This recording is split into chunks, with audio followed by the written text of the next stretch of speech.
So after her loss to President Trump, or President-elect Trump, I should say, last month, you know, she's laid low. She's made like 1 or 2 appearances in public, but this speech to young leaders in Maryland, it was probably like her most extensive remarks. Welcome to Reporter's Notebook. We talk to the Washington Examiner's top journalists about the stories breaking on their beats.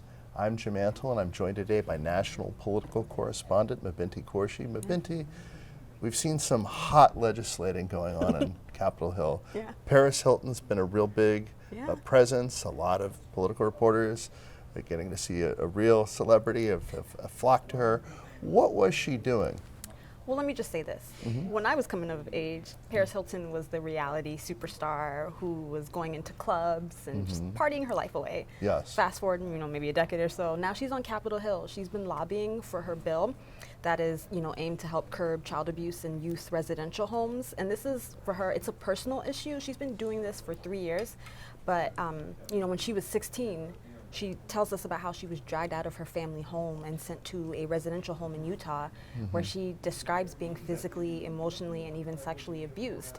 And because of that trauma, she's, you know, hoping that this new bill that the House just passed will help, you know, save young people who get sent to these homes that don't really have a lot of oversight. So lots of, you know, lots of stuff that's not good could happen.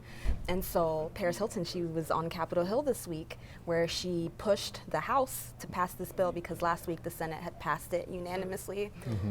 It was a little bit of tension, well, not tension, but the bill didn't pass by voice vote. They had to do a manual vote, and that came a day later, but it passes. You know, I think the vote was 373 yeas to 33 noes, so it passes overwhelmingly, and now it's sent to the Biden White House, which could be one of the last pieces of legislation he signs into law.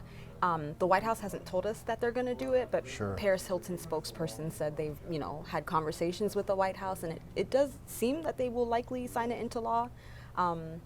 If not, that would be a big blow for Paris Hilton, who, I mean, she has been very passionate about this issue. On Monday, she posted an open letter on her Instagram account where she talks about how much this matters to her now that she's a mom. You know, when she testified on Capitol Hill back in June, she did this with other survivors. You know, Paris Hilton, I don't think she likes to use the word victim. I think she likes the word survivor. You know, she talks about how other people, it's not just, you know, rich celebrities that have dealt with this.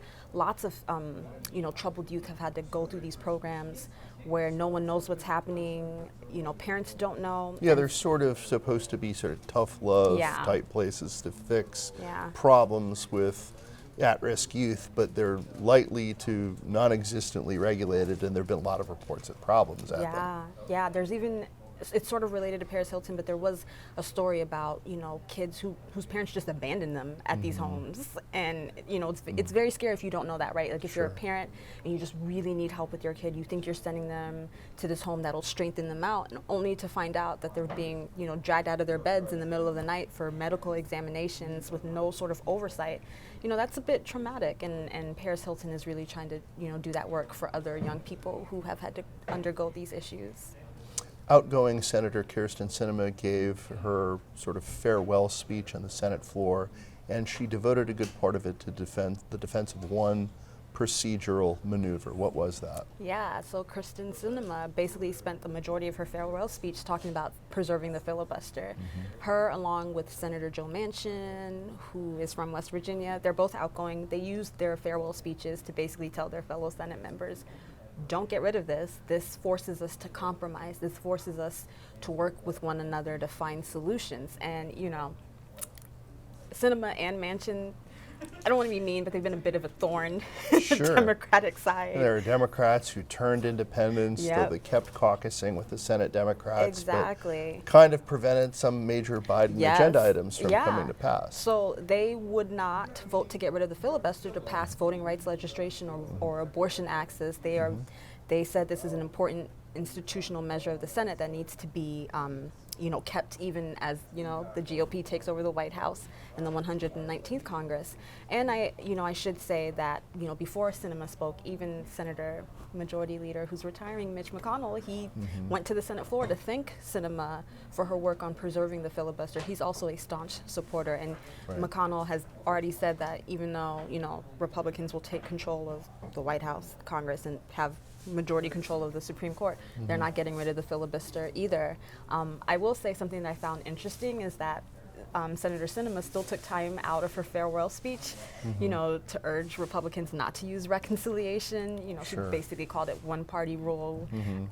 I find that interesting because Democrats did that too. Yes, so, you know, it's like, why would Republicans not use reconciliation? They're gonna do that. I understand that she wants bipartisan compromise, but that can still happen, and Republicans can still use reconciliation to pass some of their big item agenda. So speaking of farewell speeches, although this one might be more goodbye for now, Vice President Kamala Harris had a message for her supporters, particularly her younger supporters. What was it? So that message was basically, don't give up, keep fighting. So after her loss to President Trump, or President-elect Trump, I should say, last month, you know, she's laid low. She's made like 1 or 2 appearances in public, but this speech to young leaders in Maryland, it was probably like her most extensive remarks since losing the election. And she basically told them, I get it, you're tired, you're frustrated, you're dejected, that's still not a reason to give up.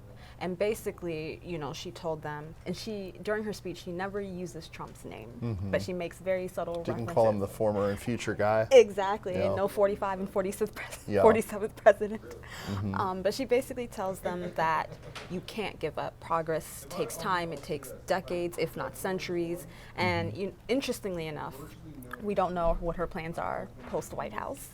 Right. You know, so she tells them, rest up over the holidays and then come back and fight. And it's like, well, what are you doing? It might be something we find out in the new year. Right. And I will say that I did a story about this, but Democrats are not as fierce in their resistance to Trump this time around. Like they are demoralized in a way that we didn't see in 2016, right? In 2016, 2017, they could tell themselves, oh, well, Trump lost the popular vote. This was a fluke. You can't do it this time around. He wins the popular vote, wins all 7 battleground states. There's no election fraud. Like, this is a very clear routing from Trump. And so the party is still trying to figure out how to move forward. And I think Vice President Kamala Harris is basically telling them, we might not have the exact answer, but that doesn't mean you get to just not do nothing, which is, you know, some, not all, but some Democrats have said, well, that's it, wash my hands. Let Trump do whatever he wants to do.